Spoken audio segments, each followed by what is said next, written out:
Serce moje słoweca ukacja, не przewodzi winni ogrese, човеки делающи ми без. Рилският манастир е израсъл като принебесно огнище на вярата, утвърдил се във вечна крепост на източно-православното християнство.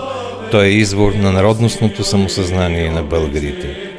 А създателят на светата обител, преподобният Иван Рилски чудотворец, е ярко духовно светило и небесен покровител на българите, най-възвишено мерило как трябва да следваме ценностите на вярата.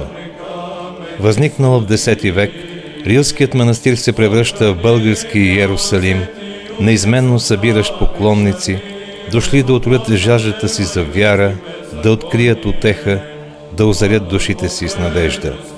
Светата обител отстоява на преображенията на времето, надмогва природните стихии и побеждава човешкото нехайство.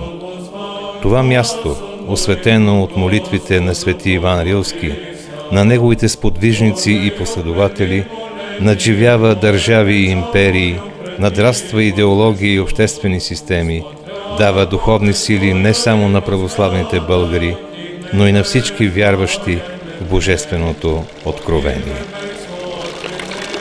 Още беззаконие взреши Господи, Господи, кто постои, яко от Тебе очищение.